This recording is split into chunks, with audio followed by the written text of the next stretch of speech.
Welcome to this comprehensive color correction tutorial for Adobe After Effects. Are you ready to take your After Effects skills to the next level?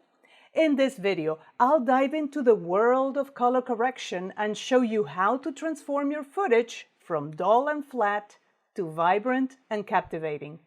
Whether you are a beginner or an experienced editor, this tutorial is packed with valuable tips, techniques, and insider knowledge to help you master the art of color correction in After Effects. Get ready to unleash your creativity and make your videos truly stand out.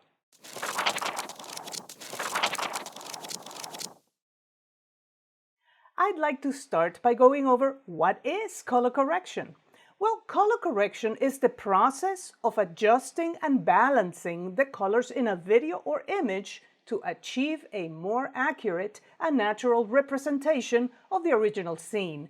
It involves correcting any color imbalances, adjusting exposure levels, fixing white balance issues, and removing color casts.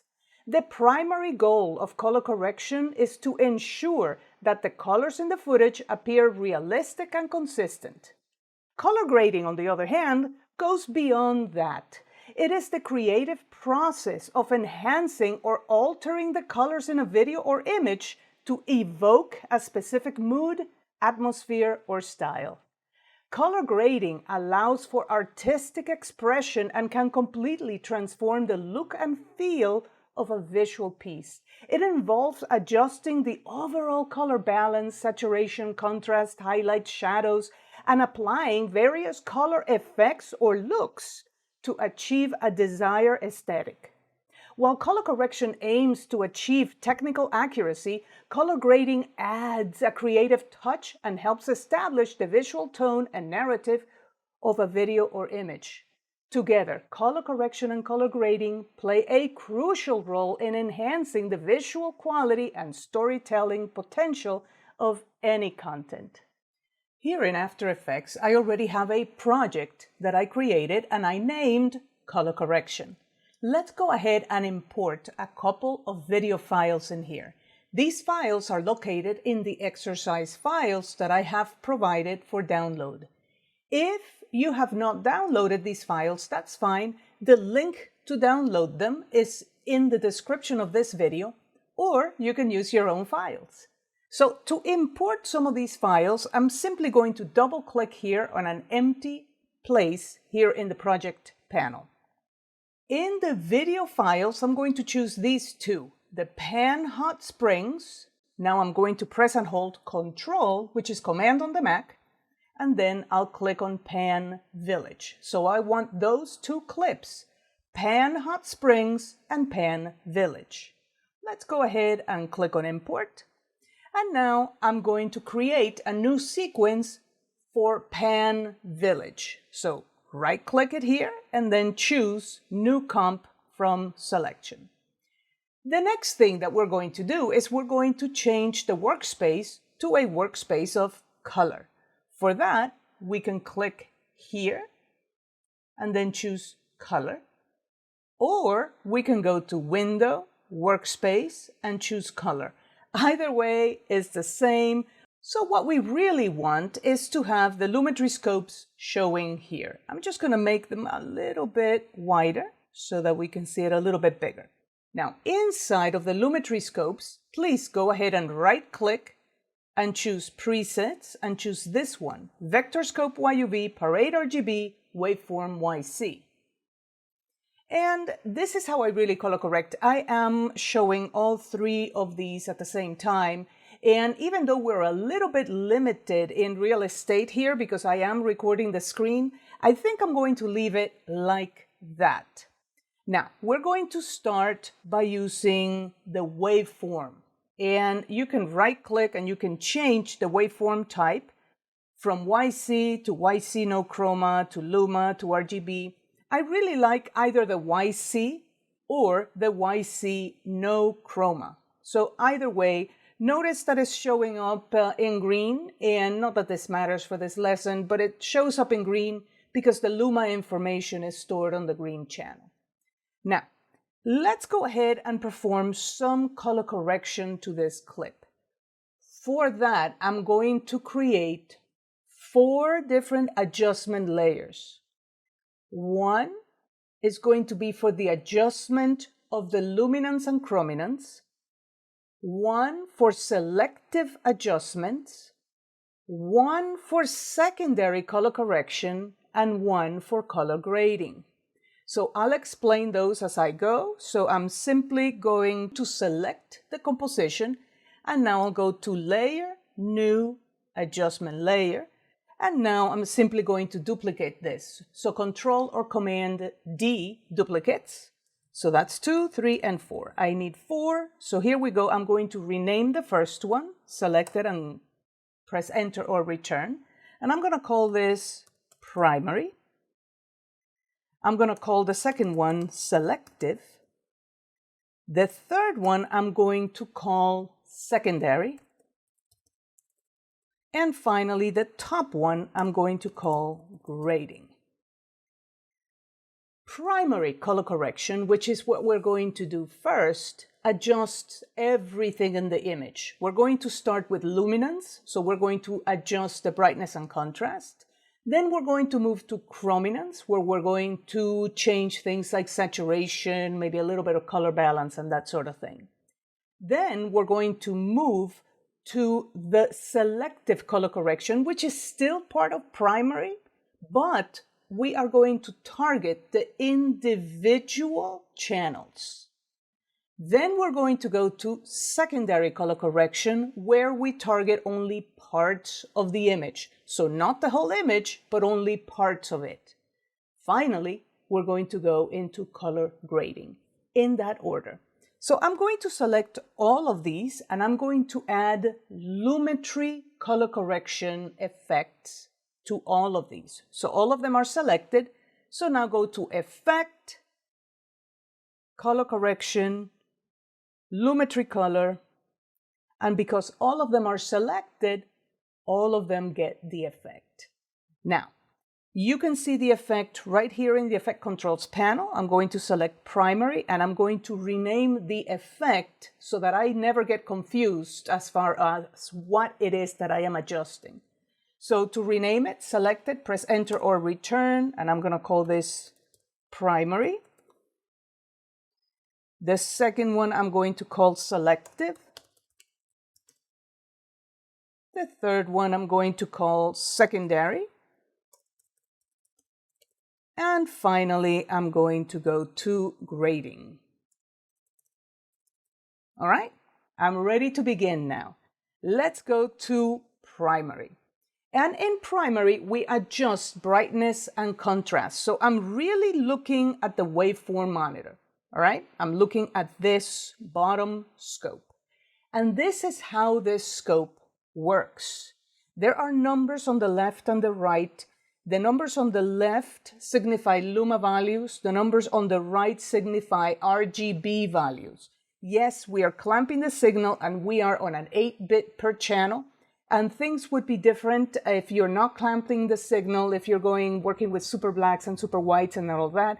But I'm not going to go there. I'm going to stay on plain vanilla 8 bits per channel. And yes, we're clamping the signal. So this is how the waveform works. If you look at it from left to right, this signal that you see, these are called the traces, are representing the luminance value, with the bottom signal here representing dark pixels and the top representing bright pixels. So we can adjust the darker pixels and the brighter pixels and then the midtones. And it would be better to do it in that order. Dark pixels first, then bright pixels, then midtones. And for that kind of adjustment, I find that there is nothing better than to use curves. And listen, not everybody agrees with that, and that's okay. Just give curves a try, and then if you don't like the curves, you can always go back to the sliders in the basic color correction. So this is what I mean. In the Lumetri Color effect, you're going to see this very first section here at the top called Basic Correction. If you click on this little caret here, it expands, and you're going to see a section called Light. with exposure, contrast, highlights, shadows, whites, and blacks. All right, so you can just adjust them in here. I find it better to use curves, and I'll show you why. If you go to curves, under the RGB curve, you're going to see these circles on top signifying the first one is adjusting luminance, which is what we want, then the red channel, then the green channel, then the blue channel. We're going to work only with the white or luma curve. Bottom left signifies dark, top right signifies bright. So look what happens when I adjust this bottom. You see how everything is becoming darker, and look at the signal. It's just clamping and it's crushing. You see all of these traces accumulating here at the bottom. This is an exaggeration, right? This is way too much. What I really want is for that signal to touch the zero. So I can even bring it a tiny little bit higher, and we are good there. So dark pixels adjusted, done. Now I'm going to scrub the timeline to make sure that everything is good, that everything is where it should be. I just zoomed down a little bit there, and yep, I am good. Yes, it's looking pixelated and all of that. Let me go ahead and fix that with, I'm just going to turn this adaptive resolution off, and there you go. Now we can see it a lot better. And the signal is pretty consistent throughout. All right, so you read this scope from left to right, dark pixels here, bright pixels here at the top. And let me actually end it where we have that little mountain peak. See it right here? You can actually see it in luminance right here, right? And the darker pixels, you can see them here, and you can see what it is that this is doing. So from left to right, dark pixels at the bottom, bright pixels at the top, midtones obviously in the midtones. So the dark pixels, I'm happy with that. Now I'm going to adjust the bright, so that's the top right of the curve here. And you know, I know it's a straight line, so what that means is that the luminance value or the chrominance, depending on what you're doing, they are connected. So while the dark pixels remain untouched, the angle of this line has slightly changed. So I am affecting the brightness of the pixels, just not equally throughout the entire range of luma information. So I am affecting the brights, the brights, more. You can see now that I am crushing the pixels, and that is in the high range now. You know, I can lower it like yay, and I can raise it. I think I'm going to have it just about yay. And now I'm going to scrub this again. And I see some of these pixels crushing, but that's this sky here, and that doesn't bother me too much, so I'm good. Black pixels first, or darks first, then brights, then midtones. So this is the midtone. I'm just going to put a dot here in the middle. Just click on it, and now I can drag down, or I can drag it up. And we do that, listen, we do that either because we like them darker or whatever, but most of the time we do this to match the time of day. Look at this. This is in the afternoon, evening. This is in the morning. So you can actually change the time of day by changing these midtones. If you want to delete one of the dots that you created, press and hold Control or Command, and see how this little representation of the pen tool gives you like a minus sign. You can now just click on that point or vertex point, whatever you want to call it, and it will get deleted. So I am good with that luma, just like that. Now let's go to the chroma. For that, we're going to go under the basic correction, and we are going to start by looking at the Vectorscope. The Vectorscope is this circle that has this signal here in the middle, also these traces. How this works, and in fact, you know what, I am going to kill the RGB parade and the YFC only so that the Vectorscope is occupying the entire screen, And what we have are these targets. See, yellow, red, magenta, blue, cyan, and green. And then each and every pixel on the image is represented by a little dot in here. And depending on where it is in the chrominance world, it's going to be located somewhere around here. If the pixel were purely red, it would be here in the middle of the red target. Purely magenta, right here in the middle of the magenta target, and you get the idea. The more saturated the signal is, the farther away from the center it will be. Look what happens when I turn the saturation to 0. All of my traces go to the middle of the circle because I have no saturation.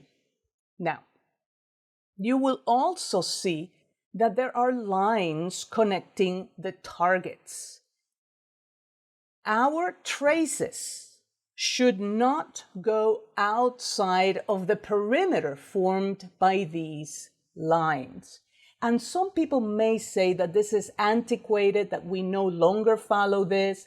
I am going to recommend that you do follow this because this is legacy from a long, long time ago where we were limited in the amount of chrominance that we could use on our video. And I find that still to this day, even if you're not going for broadcast, having these pixels outside of the perimeter of these lines is going to cause undesirable effects on your video. So I'm going to recommend that you stay within the lines. So here we go. I can actually saturate this a heck of a lot more and still stay within the lines. So I don't like it that saturated, so I think I'm going to leave it somewhere at around here, at around 150. Now look at my traces. They are all going towards the yellowish and reddish. And that just means orangish, right? So between yellow and red, right? So maybe I want this to go a little bit more towards the blue and cyan. And listen, this doesn't necessarily mean that it's wrong. We all color correct differently, right? So that's one of the certainties in life, that if you color correct something and I color correct something, they're sure not to match because we all see colors different. Colors have different meaning for us. We have different tastes. So, you know. So what I really want to do is have a little bit more blue and cyan, not a heck of a lot. I mean, use common sense. If you're shooting something that is like grass and you find that most of your traces are going towards the green, well, yeah, of course. If you're shooting water that is like super blue, you're in the Caribbean, whatever, and then you have most of your pixels going towards the blue or that aqua, then yeah, of course. So use common sense. Just for me right now, I want this to be a little bit more towards the blue and cyan, and I'm going to do that with the temperature and tint. So if I move the temperature all the way to the right, do you see how everything becomes yellowish? I'm now messing with the white balance, right? This would be considered hot, so warm, hot. And of course, look at the signals here. They're going outside of the perimeter. And if I go left, then everything becomes colder or bluish. See it? This is an exaggeration, obviously, right? So I think I want to leave these somewhere a little bit more on the cold side of things. So maybe at around -5, -6, something like that. Now, I'm going to go onto the tint. And if I push this all the way to the right, that is magenta, all the way to the left, that is green. So I think I want to give it a tiny little bit of magenta. Not too much. I think I'm going to leave it right here. It says 2.1, so, you know, but use your judgment, whatever you like.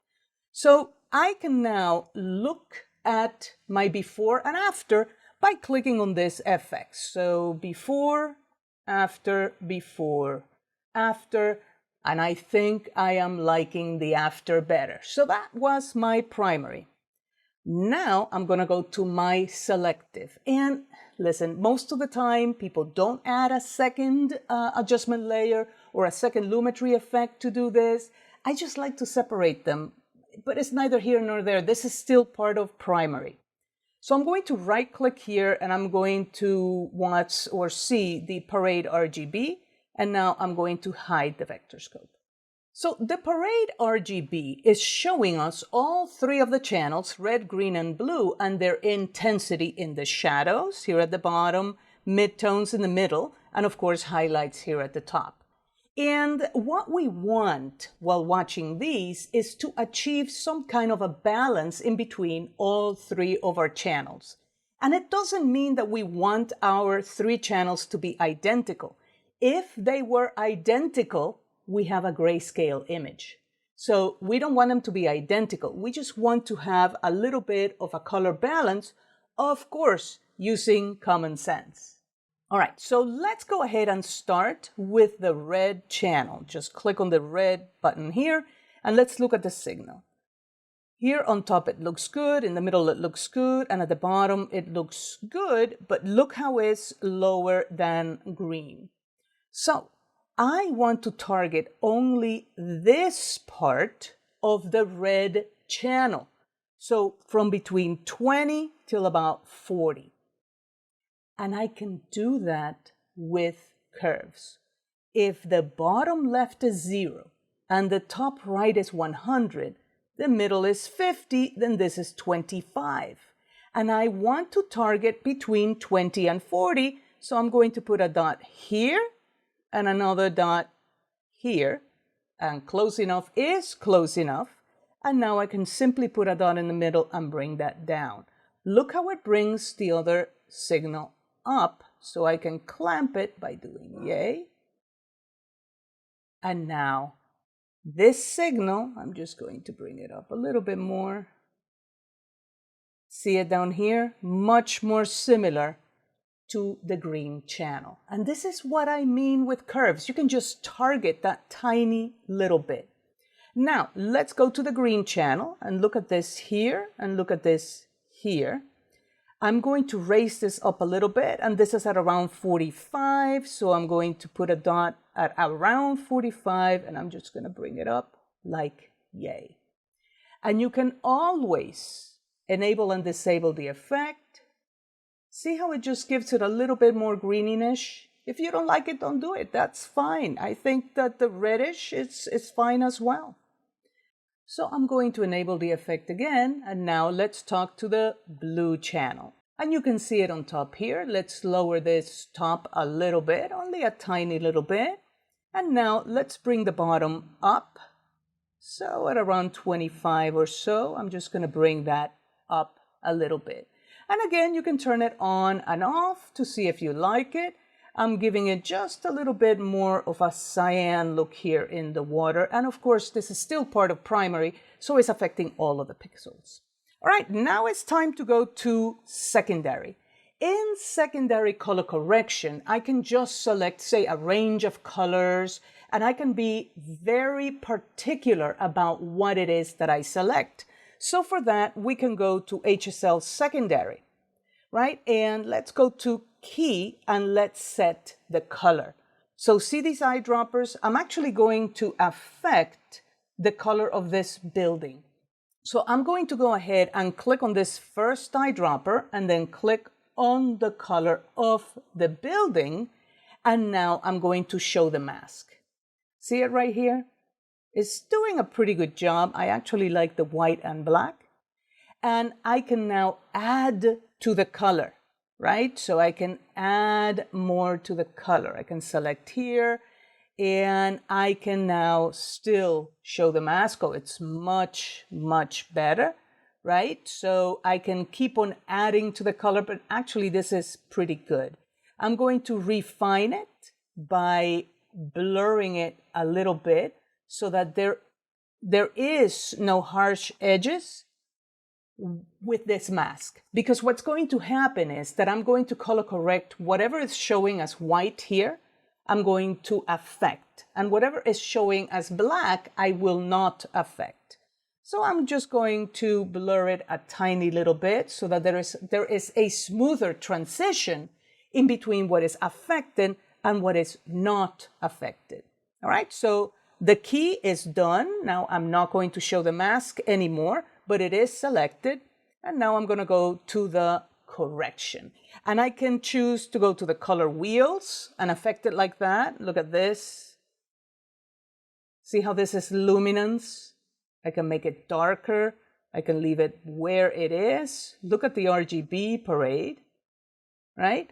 I can also affect the hue, right? So I can make everything purple. This is an exaggeration, obviously. All of these changes are like minuscule, hardly any.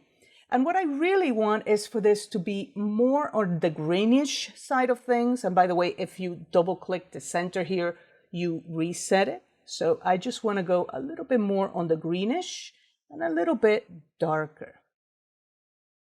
All right, so this would be secondary color correction. And you can go before, after, and the change is minuscule, but still it is changing it. So secondary color correction is when you only choose a part of the image to affect. And don't forget, always scrub the whole thing, make sure everything is good, everything is consistent. All right, so I'm pretty happy with that. Now we go to grading. In color grading, this is where we give our video a look. All right, so we give our video kind of sort of that emotion evoking look. So corrected, that's one thing. Grading now. We can do grading by using basic color correction, by using creative, by using curves, by using whatever. It doesn't really matter. But for this, I'm going to go to creative and I'm going to use a look. A look is kind of sort of like a LUT, and a LUT is a lookup table, which is usually used to go from a logarithmic or log flat video to Rec 709 or quote unquote normal. But in creative, we're just going to evoke something. Like if I click here, I can go to, say, blue cold. See the difference? I can go, let me click on this here. And let me give it matrix green, for example. And there you go. And I can even fade it. I can change the intensity of this. So it's more, or less, right? So I can just leave it like yay. And then I can change things like saturation, right? I can add some faded film here. So see how that kills the contrast? And I can also, I know I'm desaturating, but I could add a little bit of vibrance. All right, so I can also do a split toning, so I can give it a shadow tint or a highlight tint with that. And again, if you double click the center, you reset it. So look at the grading that is corrected. This is now graded. And you're going to start noticing these things now in film and in video, that almost anything that you watch, it's actually graded to evoke this motion. So I just like separating things into these different adjustment layers, only because then I can keep straight on what is what. There are other people that just have 2 adjustment layers, one for primary, one for secondary and grading. And there are other people who just add the effects one after the other to the clip, and they don't use the adjustment layers at all. So it's entirely up to you how you want to do it. Alrighty, let's go ahead and do the second clip, which is going to be the Pan Hot Springs here. And right click it, new comp from selection. And again, I want to create 4 adjustment layers. So layer, new, adjustment layer. And 1, 2, 3, 4. The first one will be primary. The second one selective. The third one secondary. And the fourth one grading. I'll select all 4 of them and add the Lumetri Color Correction effect. So Lumetri Color. And now I really do like keeping myself straight, so I'll rename the actual effect. So this is primary, selective, secondary, and finally grading. And I am renaming the effect itself. All right, that just keeps me straight. All right, so I'll go back to the presets and I'll choose the same preset as before. And this time I'm just going to leave all of the scopes visible the whole time. Don't forget to scrub the whole thing. All right, so here we go. Primary, I'm going to start with the curves and I'm going to go a little bit darker here. And here towards the end, I see that I'm crushing a little bit some of these pixels. I don't really care. In fact, I'm going to go a little bit darker. Right? And that's good. And now on the top here, I think I'm going to lower this a tiny little bit. And I'm good with that. And maybe I want this to be a little bit brighter rather than darker. And it's only a tiny little bit. Alrighty, now that I did the luminance, I'm going to go to the basic correction to just change saturation a little bit. I think I want this a little bit more saturated. Look at it, it's just going towards the yellow like crazy. Now I'm going to go to the temperature. I'm going to go a little bit more towards the blue. I'm thinking not too much, only a little bit. And in the tint, I believe I want a little bit of the magenta. So I'm going to go to the right. Again, only a tiny little bit. So I'm good with that. Let's scrub the whole thing. It's still a little bit too reddish, too yellowish, but I am now going to go into the selective. So selective, and I'm going to go to curves and I'm going to talk to the red curve. I'm going to bring that bottom down a little bit, the mid-tone down as well. And again, I'm just going to, I'm looking at the scopes now. See here at the end, maybe I need to adjust this a little bit higher. I know it's crushing down here, but remember, we knew that from the Luma, so that at the end it's going to crush. So that's these darks here. You can see them here in the waveform. And I'm good with that. So now is the green, and I'm just going to bring this mid-tone here at around 40 or so. I'm just going to bring that down a little bit. And I'm digging that. And finally, the blue. I'm just going to bring the top of the blue down a little bit. And then the mid-tones of the blue just a tiny little bit higher like that. But I'm going to put another dot here and bring it down like yay. So this is what I have. And I can just solo that layer. So before, after, before, after. So I'm pretty good with the selective. And now I'm going to go to secondary. So in secondary, again, I can just use HSL secondary. Listen, I could also use a mask. But, you know, the HSL secondary is fine. I'm going to key the color, right? I'm going to add to that color. And now I'm going to show the mask as white and black. This is pretty good. I'm pretty happy with that. I'll go to refine. And by the way, you can go to the HSL sliders.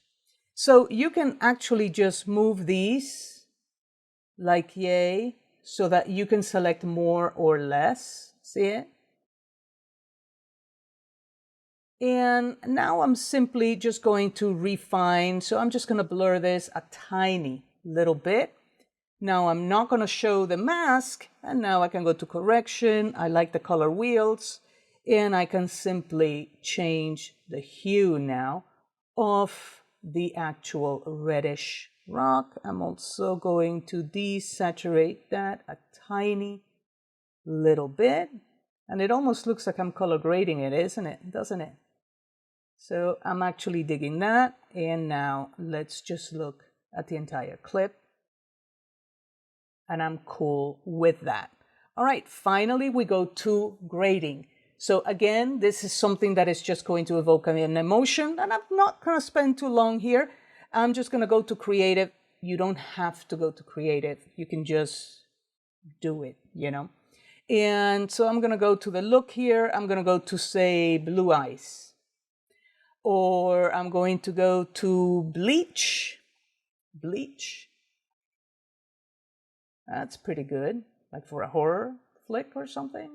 You know, it's like harsh contrasting. You know, I can go again to any of these, right? Say gold rush. You know, I'm digging that. Actually, I love that gold rush. Let's just leave it at that. So you get the point.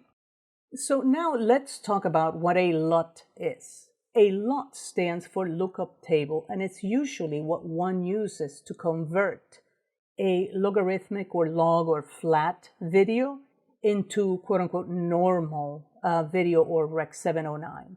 And you add the LUTs using Lumetri panel. In After Effects, there's no really easy way to export a LUT, but you can export them from Premiere Pro and also from Photoshop, and you can also import a log from a particular manufacturer. So this particular one was shot with a DJI drone. So let me go ahead and create a new composition with that clip. And if I wanted to add a LUT to that, I can simply go into the DJI website and download a LUT for this. Obviously, this was not shot in logarithmic, and in the exercise files, I did not include any logarithmic clip. But, and you can't follow along with this one because this is not included, but let me go ahead and import something that I recently shot. And it's this clip from Ocean City, Maryland. So I have this, and you can see, look, it's hardly any color. It's not contrasty and all of that. This was shot with the Mavic 3 Pro Cine. So let's go and Google that LUT.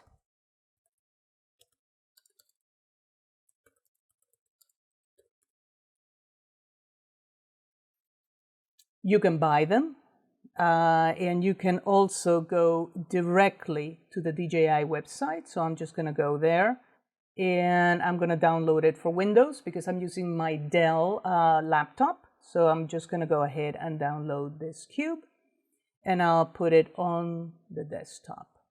All right, so this is D-Log to Rec 709 LUT, and now in After Effects, I can simply add to this, and I can add it directly to the clip. Since we're adding the LUT, I'm just going to add the effect directly to the clip. So Effect, Color Correction, Lumetri Color. And now under Basic Correction, on the LUT, I'll click on Browse, go here, and here we go. And that is the LUT that it applied. So before, after, see how immediately it's more contrasting, and it just plain looks better. So if you want to add a LUT, this is how you would do it. You can actually click on Browse and all of that. I would recommend instead that you put these directly into the program file, so where all the other LUTs are. That way, things like, next time you need to use it, you will have it ready for you instead of this is a one-time type thing. So to go to where those LUTs are, so the C drive, because I'm on Windows, the C drive, and I'm going to go to Program Files, Adobe After Effects, I'm on 2023, Support Files. We are going to go to Lumetri, LUTs, Creative, Legacy, and Technical. Look at the technicals, that's where they are. So I'm simply going to open a new browser window. I'll put it right next to it. I'll go to the desktop, and I'm going to drag that LUT in here. And you can see it right here. So it's the DJI Mavic 3 D-Log to Rec 709. I'm going to close this now, go back to After Effects. I'll save my project. And in fact, I'm going to say none here. And now I'm going to close After Effects and reopen it. I'm going to open that color correction project. And now I'll go directly to that clip, Effect Controls, and now my DJI Mavic 3D log to Rec 709 is right here. And there you go, I just applied the LUT. So that's what we mean when we say installing the LUT. Congratulations on completing my color correction tutorial in After Effects. You have unlocked the power to transform your videos with stunning colors and create a visual impact that captivates your audience. Now it's time to put your newfound knowledge into practice and elevate your video editing game. Don't forget to experiment, explore different styles, and push the boundaries of your creativity. I hope you enjoyed this tutorial and that it has inspired you to create amazing visuals. If you found this video helpful, please like, subscribe, and share it with others who might benefit from it. Thank you for watching, and happy editing and color correction.